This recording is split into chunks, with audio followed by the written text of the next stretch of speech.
शरदचंद्र पवार प्रशालेच्या मतदान केंद्रावर मतदारांचा उत्साह पाहायला मिळाला। इथं मतदानासाठी मतदारांची रांग असल्याचं चित्र पाहायला मिळालं। 42 सोलापूर लोकसभा मतदारसंघासाठी गुरुवारी मतदान प्रक्रिया पार पडली।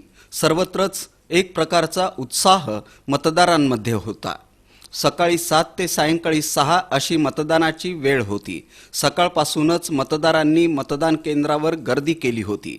शरदचंद्र पवार प्रशाला मतदान केंद्रावरही मतदारांमध्ये उत्साह दिसून आला। सकाळच्या सत्रात मतदानासाठी गर्दी होती। दिवसभर इथं मतदानासाठी मतदार येत राहिले।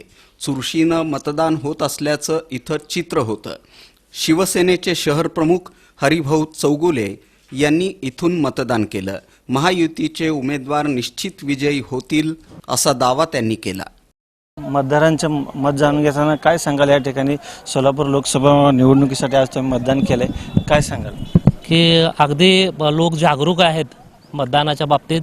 मी बरेच वर्ष मतदान नित्यनेमाने करतोय, पर हा जो रिस्पॉन्स आहे एवढ्या उन्हात पण लोक जे आपलं कर्तव्य म्हणून बाहेर पडालेले आहेत की नगरपालिकेला फार गर्दी असते, लोक इंटरेस्ट घेऊन मतदान करतात। पर ह्या वेळेस जातीवर जे इलेक्शन गेलेलं आहे आणि त्याचा होप्स पब्लिकमधनं दिसून येतोय की कोण धर्मावर बाहेर पडलेला आहे, कोण विकासावर पडलेला आहे।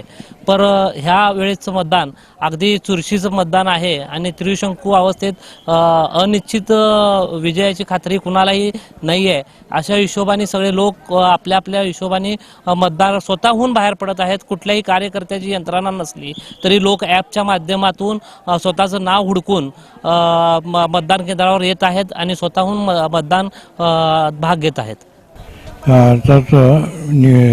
इलेक्शनचं एक मतदान करून आलोय लोकसभेचं।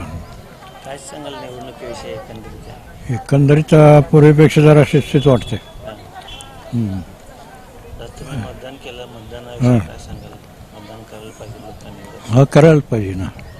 हे 5 वर्षातून एकदा आहे, याचा आपला हक्क बजावलाच पाहिजे। मतदान द्यायचा आपला हक्कच आहे।